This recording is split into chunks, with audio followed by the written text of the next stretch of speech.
ಆತ್ಮೀಯ ಬಂಧುಗಳೇ, ಶ್ರೀಮದ್ ಭಾಗವತಂ ಸ್ಕಂದ 2 ಅಧ್ಯಾಯ 10. ಭಾಗವತವು ಸಕಲ ಪ್ರಶ್ನೆಗಳಿಗೆ ಉತ್ತರ. ಇದರಿಂದ ನಾವು 2 ಶ್ಲೋಕಗಳನ್ನು ನಾವು ಇವತ್ತು ತಿಳ್ಕೊಳ್ಳೋಣ. ಶ್ಲೋಕ 21.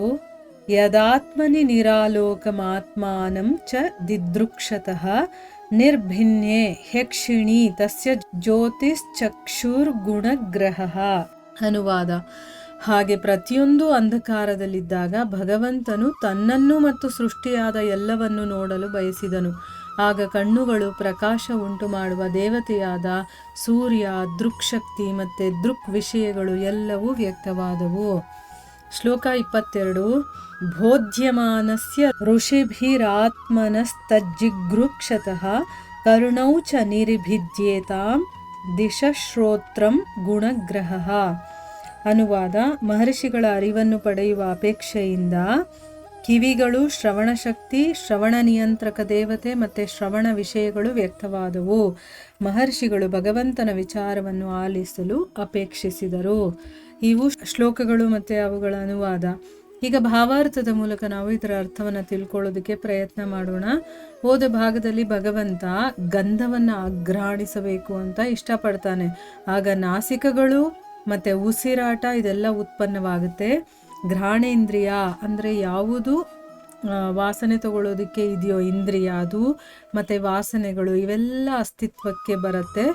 ಗಂಧವಾಹಕನಾದ ಅಂದರೆ ಗಂಧವನ್ನು ಒಂದು ಕಡೆಯಿಂದ ಇನ್ನೊಂದು ಕಡೆಗೆ ತಗೊಂಡು ಹೋಗುವಂಥವನು ಯಾರು ಅಂತಂದರೆ ವಾಯು ನಿಯಂತ್ರಕ ದೇವತೆ ಕೂಡ ವ್ಯಕ್ತನಾಗ್ತಾನೆ ಅನ್ನೋದನ್ನ ತಿಳ್ಕೊಂಡ್ವಿ. ಈಗ ಯಾವಾಗ ಉತ್ಪತ್ತಿ ಆಗುತ್ತಿದೆಲ್ಲ ಭಗವಂತ ಇಷ್ಟಪಟ್ಟಾಗ, ನಮಗೋಸ್ಕರ ಇರೋದಲ್ಲ ಇದು. ಭಗವಂತ ಇಷ್ಟಪಡ್ತಾನೆ ಅದನ್ನೆಲ್ಲ, ಅದಕ್ಕೆ ಅದೆಲ್ಲನೂ ಕೂಡ ಒಂದೊಂದೇ ಉತ್ಪತ್ತಿ ಆಗ್ತಾ ಇದೆ.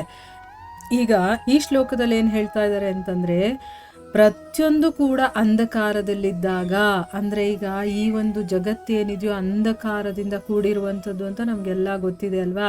ಸೊ ಭಗವಂತ ತನ್ನನ್ನು ಮತ್ತು ಸೃಷ್ಟಿಯಾದ ಎಲ್ಲವನ್ನು ನೋಡಬೇಕು ಅಂತ ಇಷ್ಟಪಡ್ತಾನೆ. ಈಗ ಆ ಇಚ್ಛೆ ಬಂತು ಅವನಿಗೆ, ನಾನು ಎಲ್ಲವನ್ನು ನೋಡಬೇಕು, ನನ್ನನ್ನು ಕೂಡ ನಾನು ನೋಡ್ಕೋಬೇಕು ಅಂತ. ಆಗ ಏನಾಯಿತು, ನೋಡೋದಕ್ಕೇನು ಬೇಕು? ಕಣ್ಣುಗಳು. ಅದು ಸೃಷ್ಟಿಯಾಯಿತು. ಮತ್ತು ಈಗ ಬೆಳಕನ್ನು ಕೊಡಬೇಕಲ್ಲ, ಅದಕ್ಕೋಸ್ಕರ ಪ್ರಕಾಶವನ್ನು ಉಂಟು ಮಾಡುವಂಥ ದೇವತೆ ಯಾರು? ಸೂರ್ಯದೇವ. ಅವನು ಮತ್ತು ದೃಕ್ ಶಕ್ತಿ, ನೋಡುವಂಥ ಶಕ್ತಿ, ಮತ್ತು ದೃಕ್ ವಿಷಯಗಳು, ನೋಡೋದಕ್ಕೆ ಬೇಕಾಗಿರುವಂಥ ವಿಷಯಗಳು ಎಲ್ಲವೂ ಕೂಡ ವ್ಯಕ್ತವಾಗುತ್ತೆ. ನೋಡಿ, ಭಗವಂತ ಇಚ್ಛೆ ಪಟ್ಟ ನಾನು ನೋಡಬೇಕು ಅಂತ ಇದೆಲ್ಲ ಬಂತು. ಭಾವಾರ್ಥದಲ್ಲಿ ಗುರುಗಳೇನು ಹೇಳಿದ್ದಾರೆ ಅಂತ ನೋಡೋಣ. ಬ್ರಹ್ಮಾಂಡವು ಸ್ವಭಾವತಃ ಗಾಢಾಂಧಕಾರದ್ದಾಗಿದೆ. ಆದ್ದರಿಂದ ಸಮಗ್ರ ಸೃಷ್ಟಿಯನ್ನು ತಮಸ್ ಅಥವಾ ಅಂಧಕಾರವೆಂದು ಕರೆಯಲಾಗಿದೆ. ರಾತ್ರಿಯು ಬ್ರಹ್ಮಾಂಡದ ನೈಜ ಸ್ವರೂಪವಾಗಿದೆ. ಏಕೆಂದರೆ ಆಗ ವ್ಯಕ್ತಿಗೆ ತಾನೂ ಸೇರಿ ಏನನ್ನೂ ಕಾಣಲಾಗುವುದಿಲ್ಲ. ಭಗವಂತನು ತನ್ನ ಅವ್ಯಾಜ ಕೃಪೆಯಿಂದ ಮೊದಲು ತನ್ನನ್ನೂ ಹಾಗೆಯೇ ಎಲ್ಲ ಸೃಷ್ಟಿಯನ್ನು ನೋಡಲು ಅಪೇಕ್ಷಿಸಿದನು. ಹೀಗೆ ಸೂರ್ಯನು ವ್ಯಕ್ತವಾದನು. ಎಲ್ಲ ಜೀವಿಗಳಿಗೆ ನೋಡುವ ಶಕ್ತಿ ಉಂಟಾಯಿತು ಮತ್ತು ನೋಟದ ವಸ್ತುಗಳು ಕೂಡ ವ್ಯಕ್ತವಾದವು. ಎಂದರೆ ಸೂರ್ಯನ ಸೃಷ್ಟಿಯ ನಂತರ ಪೂರ್ಣ ಅದ್ಭುತ ಜಗತ್ತು ಗೋಚರವಾಯಿತು. ಇದು ಭಾವಾರ್ಥ. ಇದರ ಅರ್ಥ ಏನಪ್ಪ ಅಂತಂದರೆ, ಬ್ರಹ್ಮಾಂಡ ಅನ್ನೋದು ನಾವೇನು ಈ ಜಗತ್ತನ್ನು ಕೊಚ್ಕೊಳ್ತೀವಿ ನೋಡಿ, ಜಗತ್ತಿ ಬಿಟ್ಟರೆ ಬೇರೆ ಇಲ್ಲ ಅಂತ, ಈ ಬ್ರಹ್ಮಾಂಡ ಇದು ಸ್ವಭಾವತಃ ಗಾಢಾಂಧಕಾರವಾಗಿದೆ. ಬೇಕಾದರೆ ಒಂದು ನಿಮಿಷ ಕಣ್ಮುಚ್ಕೊಂಡು ಯೋಚನೆ ಮಾಡಿ ನೀವು. ಒಂದು ದಿವಸ ಸೂರ್ಯ ಬರಲಿಲ್ಲ, ಎಲೆಕ್ಟ್ರಿಸಿಟಿ ಇಲ್ಲ, ಚಂದ್ರ ಬರಲಿಲ್ಲ, ನಕ್ಷತ್ರಗಳು ಬರಲಿಲ್ಲ ಅಂತಂದರೆ ಈ ಪ್ರಪಂಚ ಹೇಗಿರುತ್ತೆ ಅನ್ನೋದು ನಮಗೆ ಗೊತ್ತಾಗತ್ತೆ ಒಂದು ನಿಮಿಷ ಯೋಚನೆ ಮಾಡಿದಾಗ. ಅಂದರೆ ಬರೀ ಅಂಧಕಾರದಲ್ಲಿರುವಂಥದ್ದು ಈ ಒಂದು ಲೋಕ. ಅದಕ್ಕೋಸ್ಕರನೇ ಸಮಗ್ರ ಸೃಷ್ಟಿಯನ್ನು ನಾವು ತಮಸ್ ಅಂತ ಕರಿತೀವಿ, ಅಂಧಕಾರ ಅಂತ ಕರಿತೀವಿ. ರಾತ್ರಿ ಅನ್ನೋದೇ ಈ ಬ್ರಹ್ಮಾಂಡದ ನಿಜ ಸ್ವರೂಪ. ಇದರಲ್ಲಿ ಬೆಳಕು ಅನ್ನೋದೇ ಇಲ್ಲ. ಅದು ಭಗವಂತನ ದಯೆಯಿಂದ ಅವನು ನೋಡಬೇಕು ಅಂತ ಇಚ್ಛೆ ಪಟ್ಟಿದ್ದಕ್ಕೆ ಸೂರ್ಯ ಅದೆಲ್ಲನೂ ಸೂರ್ಯ ಮತ್ತು ನೋಡುವಂಥ ಒಂದು ಕಣ್ಣು ಇದೆಲ್ಲ ಉತ್ಪತ್ತಿಯಾಗಿರುವಂಥದ್ದು. ಆದರೆ ಈ ಒಂದು ಬ್ರಹ್ಮಾಂಡ ಅನ್ನೋದು ಕತ್ತಲಿನಿಂದ ತುಂಬಿರುವಂಥದ್ದು. ಯಾಕೆ ಅಂತಂದರೆ ವ್ಯಕ್ತಿಗೆ ತಾನೂ ಸೇರಿ ಏನನ್ನೂ ನೋಡೋದಕ್ಕಾಗೋದಿಲ್ಲ. ಭಗವಂತ ತನ್ನ ಅವ್ಯಾಜ ಕೃಪೆಯಿಂದ ಅದೂ ಕೂಡ ನಮಗೆ ಕೃಪೆ ಮಾಡ್ತಾನವನು. ಮೊದಲು ತನ್ನನ್ನು ಮತ್ತು ಹಾಗೆ ಎಲ್ಲ ಸೃಷ್ಟಿಯನ್ನು ನೋಡೋದಕ್ಕೆ ಅವನು ಅಪೇಕ್ಷೆ ಪಡ್ತಾನೆ, ನೋಡಬೇಕು ನಾನು ಅಂತ ಇಚ್ಛೆ ಪಡ್ತಾನೆ. ಆಗ ಸೂರ್ಯದೇವ ಹುಟ್ಟುತ್ತಾನೆ. ಎಲ್ಲ ಜೀವಿಗಳಿಗೂ ಕೂಡ ನೋಡುವಂಥ ಶಕ್ತಿ ಬರುತ್ತೆ. ಮತ್ತು ನೋಡೋಕ್ಕೆ ವಸ್ತುಗಳು ಬೇಕಲ್ವಾ, ಅವು ಕೂಡ ವ್ಯಕ್ತವಾಗುತ್ತೆ. ಅಂದರೆ ಯಾವಾಗ ಸೂರ್ಯನ ಸೃಷ್ಟಿ ಆಯಿತೋ ಆಗ ಈ ಪೂರ್ಣ ಅದ್ಭುತ ಜಗತ್ತು ನಮಗೆ ಗೋಚರವಾಯಿತು, ಕಾಣಿಸೋದಕ್ಕೆ ಶುರುವಾಯಿತು. ಅಲ್ಲಿವರೆಗೂ ನಮಗೇನು ಕಾಣಿಸ್ತಾ ಇರಲಿಲ್ಲ. ಸೊ ಇಲ್ಲಿ ಭಗವಂತ ಇಚ್ಛೆ ಪಟ್ಟಿದ್ರಿಂದ ಅವನಿಗೋಸ್ಕರ, ಅವನ ಇಂದ್ರಿಯ ತೃಪ್ತಿಗಳಿಗೋಸ್ಕರ ಇದೆಲ್ಲನೂ ಸೃಷ್ಟಿಯಾಗಿದೆ. ಅವನ ಒಂದು ಕೃಪೆಯಿಂದ ನಾವು ನೋಡೋದಕ್ಕೆ ಸಾಧ್ಯ ಆಗ್ತಾ ಇದೆ. ಇದು ನಾವು ಅರ್ಥ ಮಾಡ್ಕೋಬೇಕಾಗಿರುವಂಥ ಒಂದು ವಿಷಯ.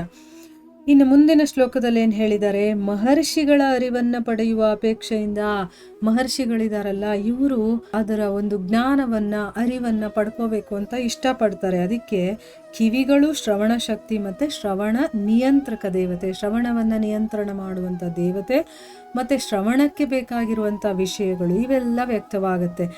ಮಹರ್ಷಿಗಳು ಭಗವಂತನ ವಿಚಾರವನ್ನು ಆಲಿಸೋದಕ್ಕೆ ಇಷ್ಟಪಡ್ತಾರೆ. ಅವ್ರಿಗೆ ಅದೇ ಕೇಳೋಕ್ಕಿಷ್ಟ. ಮಹರ್ಷಿಗಳಿಗೆ ಇನ್ನೇನು ಇಷ್ಟ ಇರುತ್ತೆ? ಅವರು ಲೌಕಿಕದ ವಿಚಾರ ಯಾವುದೂ ಇಷ್ಟಪಡೋದಿಲ್ಲ. ಅವರಿಗೆ ಭಗವಂತನ ವಿಚಾರ ಕೇಳಬೇಕು ಅನ್ನೋ ಒಂದು ಆಸೆ ಹುಟ್ಟುತ್ತೆ. ಆಗ ಇವೆಲ್ಲ ಸೃಷ್ಟಿಯಾಗತ್ತೆ. ಯಾವುದು? ಶ್ರವಣ ಶಕ್ತಿ, ಶ್ರವಣವನ್ನು ನಿಯಂತ್ರಣ ಮಾಡುವಂಥ ದೇವತೆ, ಶ್ರವಣದ ವಿಷಯಗಳು. ಶ್ರವಣ ಅಂದರೆ ಕಿವಿ, ಈ ಎಲ್ಲವೂ ವ್ಯಕ್ತವಾಗುತ್ತೆ. ಭಾವಾರ್ಥದಲ್ಲಿ ಗುರುಗಳೇನು ಹೇಳಿದ್ದಾರೆ ಅಂತ ನೋಡೋಣ.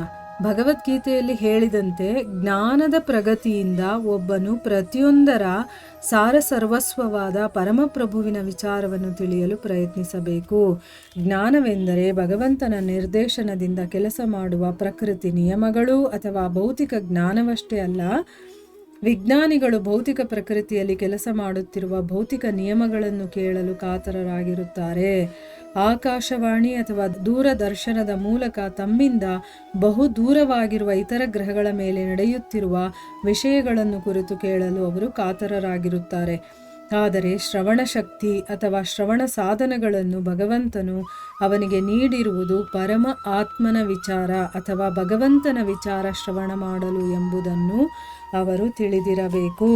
ಅಂದರೆ ಇಲ್ಲಿ ಗುರುಗಳೇನು ಹೇಳ್ತಾ ಇದ್ದಾರೆ ಅಂತಂದರೆ, ಭಗವದ್ಗೀತೆಯಲ್ಲಿ ಏನು ಹೇಳಿದ್ದಾನೆ ಭಗವಂತ ಅಂತಂದರೆ, ಜ್ಞಾನದ ಪ್ರಗತಿಯಿಂದ, ಅಂದರೆ ಜ್ಞಾನವನ್ನು ತಿಳ್ಕೊಳ್ತಾ ಅದರಲ್ಲಿ ಪ್ರಗತಿಯನ್ನು ಸಾಧನೆ ಮಾಡ್ತಾ ಒಬ್ಬನು ಪ್ರತಿಯೊಂದರ, ಅಂದರೆ ನಾವು ಈ ಜಗತ್ತಲ್ಲಿ ವಸ್ತು, ವ್ಯಕ್ತಿ ಏನೇ ತಗೊಳ್ಳಿ, ಎಲ್ಲರ ಸಾರ ಸರ್ವಸ್ವ ಯಾರು ಅಂತಂದರೆ ಆ ಭಗವಂತ. ಅವನ ವಿಚಾರವನ್ನು ತಿಳ್ಕೊಳ್ಳೋದಕ್ಕೆ ಪ್ರಯತ್ನ ಮಾಡಬೇಕು.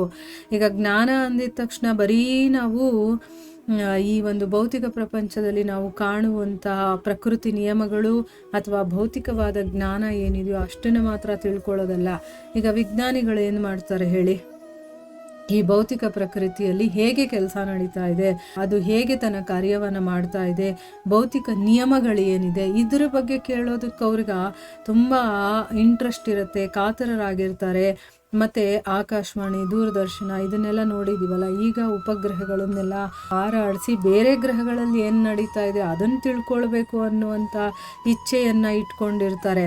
ಆದರೆ ನಮಗೆ ಭಗವಂತ ಶ್ರವಣ ಶಕ್ತಿಯನ್ನು ಮತ್ತು ಶ್ರವಣ ಸಾಧನಗಳನ್ನು, ಕಿವಿಯನ್ನು ಕೊಟ್ಟಿರೋದು, ಕಿವಿಯಲ್ಲಿ ಕೇಳುವಂಥ ಒಂದು ಶಕ್ತಿ ಇದೆಯಲ್ಲ ಅದನ್ನು ಕೊಟ್ಟಿರೋದು ಯಾಕೆ ಅಂತಂದರೆ, ಅವರು ಪರಮಾತ್ಮನ ವಿಚಾರ ಅಥವಾ ಭಗವಂತನ ವಿಚಾರವನ್ನು ಶ್ರವಣ ಮಾಡೋದಕ್ಕೆ ಕೊಟ್ಟಿರುವಂಥದ್ದು ಅನ್ನೋದನ್ನು ತಿಳ್ಕೊಂಡಿರಬೇಕು.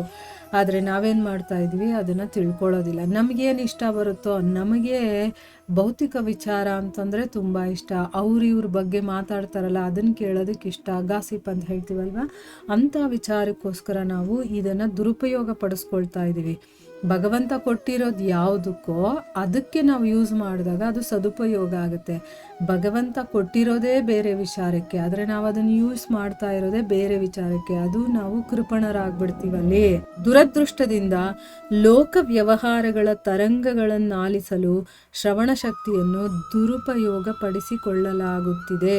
ಮಹರ್ಷಿಗಳು ವೇದಜ್ಞಾನದ ಮೂಲಕ ಭಗವಂತನ ವಿಚಾರ ಕೇಳಲು ಆಸಕ್ತರಾಗಿದ್ದರು. ಬೇರೇನನ್ನೂ ಅಲ್ಲ, ಅದು ಜ್ಞಾನವನ್ನು ಶ್ರವಣದ ಮೂಲಕ ಪಡೆಯುವ ಪ್ರಾರಂಭವಾಗಿದೆ. ನೋಡಿ, ಇಲ್ಲಿ ದುರದೃಷ್ಟವಶಾತ್ ಅಂತ ಹೇಳಿದ್ದಾರೆ. ಅಂದರೆ ಅದೃಷ್ಟಕ್ಕೆ ನಮಗೆ ಇದನ್ನೆಲ್ಲ ಕೊಟ್ಟಿದ್ದಾನೆ ಭಗವಂತ, ಆದರೆ ದುರದೃಷ್ಟದಿಂದ ನಾವೇನು ಮಾಡ್ತಾ ಇದ್ದೀವಿ, ಭಗವಂತನ ವಿಚಾರವನ್ನು ತಿಳ್ಕೊಳ್ಳೋದಕ್ಕೆ ಅದನ್ನು ಯೂಸ್ ಮಾಡ್ತಾ ಇಲ್ಲ. ನಾವು ಈ ಲೋಕದಲ್ಲಿ ಏನೇನು ವ್ಯವಹಾರಗಳು ನಡೀತಾ ಇದೆಯೋ ಅದನ್ನು ಕೇಳೋದಕ್ಕೆ ನಮಗೆ ತುಂಬ ಇಷ್ಟ. ಅವ್ರ ಮನೇಲಿ ಏನಾಗ್ತಾ ಇದೆ, ಇವ್ರ ಮನೇಲಿ ಏನಾಗ್ತಾ ಇದೆ, ಅವ್ರು ಯಾಕೆ ಹೊಡೆದಾಡ್ತಾ ಇದ್ದಾರೆ, ಇವ್ರು ಯಾಕೆ ಹೊಡೆದಾಡ್ತಾ ಇದ್ದಾರೆ, ಅವ್ರೇನು ತೊಗೊಂಡ್ರು, ಇವ್ರೇನು ತೊಗೊಂಡ್ರು, ಅವ್ರು ಯಾಕೆ ಜಗಳ ಮಾಡಿದ್ರು, ಈ ರೀತಿ ವಿಚಾರಗಳ ಬಗ್ಗೆ ಕೇಳೋದಕ್ಕೋಸ್ಕರ ನಮಗೆ ಆಸಕ್ತಿ ಜಾಸ್ತಿ. ಬೇರೆ ಏನೂ ಕೇಳೋದಿಲ್ಲ ನಾವು. ಅದೇ ಮಹರ್ಷಿಗಳೇನು ಮಾಡ್ತಾರೆ, ವೇದ ಜ್ಞಾನದ ಮೂಲಕ ಭಗವಂತನ ವಿಚಾರವನ್ನು ಕೇಳೋದಕ್ಕೆ ಅವರಿಗೆ ತುಂಬ ಆಸಕ್ತಿ ಇರುತ್ತೆ. ಅಂಥ ಜ್ಞಾನವನ್ನು ಈ ಒಂದು ಶ್ರವಣದ ಮೂಲಕ ಪಡಿಬೇಕು ಅನ್ನೋದೇ ಈ ಒಂದು ಪ್ರಾರಂಭ. ಅಂದರೆ ನಾವು ಏನು ಕೇಳಬೇಕೋ ಅದನ್ನು ಕೇಳ್ತಾ ಇಲ್ಲ, ಏನು ಕೇಳಬಾರ್ದು ಅದರಲ್ಲಿ ನಮಗೆ ಆಸಕ್ತಿ ಇದೆ. ಆದರೆ ಮಹರ್ಷಿಗಳ ಆ ರೀತಿ ಅಲ್ಲ. ಭಗವಂತನ ವಿಚಾರವನ್ನು ನಾವು ಕೇಳಬೇಕು ಅಂತ ಇಷ್ಟಪಡ್ತಾರಲ್ಲ, ಅದಕ್ಕೋಸ್ಕರ ನಮಗೆ ಕಿವಿ, ಆಮೇಲೆ ಶ್ರವಣ ಶಕ್ತಿ, ಆಮೇಲೆ ಅದನ್ನು ನಿಯಂತ್ರಣ ಮಾಡುವಂಥ ದೇವತೆ ಮತ್ತು ಶ್ರವಣದ ವಿಷಯಗಳು ಇವೆಲ್ಲವೂ ಕೂಡ ವ್ಯಕ್ತವಾಗುತ್ತೆ ಅನ್ನೋದು ಈ 2 ಶ್ಲೋಕಗಳಿಂದ ನಾವು ತಿಳ್ಕೊಬೋದು. ಇಲ್ಲಿಗೆ ನಾವು ನಿಲ್ಲಿಸೋಣ. ಹರೇ ಕೃಷ್ಣ.